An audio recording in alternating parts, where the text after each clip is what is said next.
Hi everyone! Today I'm finally going to show you the second part of the restoration video of a painting featuring a little boy.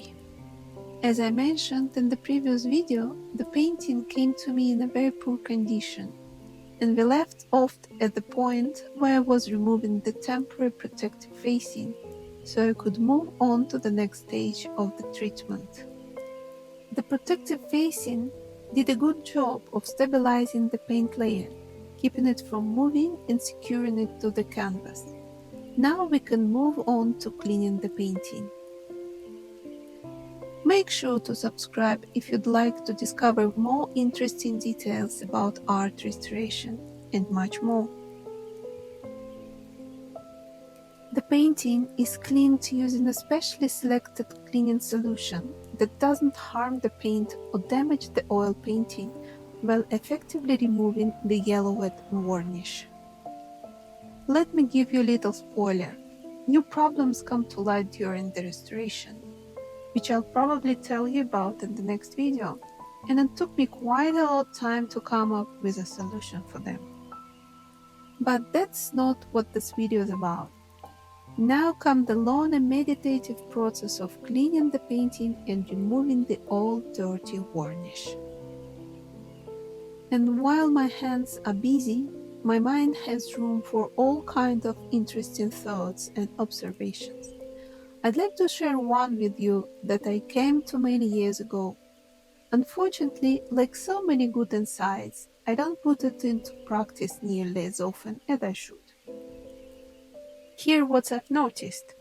It's already the end of August, and it feels as though summer never really happened.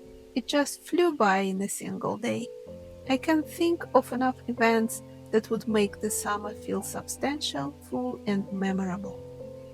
I remember realizing many years ago that if you want a day to stay in your memory, if you want a certain period of time or anything at all to leave a lasting impression, you simply need to become a very attentive person.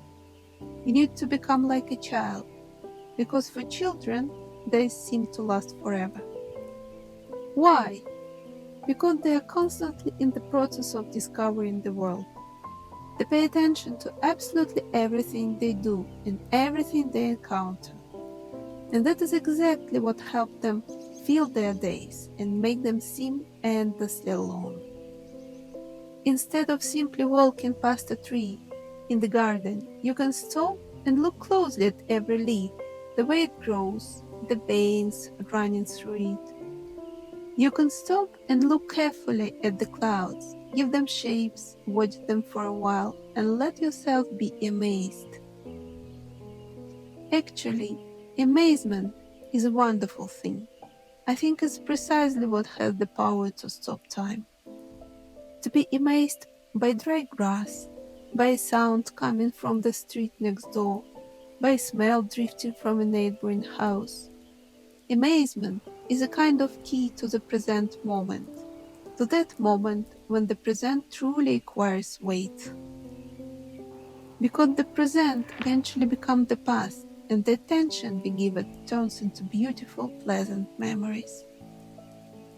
So in short, be amazed, be curious, and remember each of your days.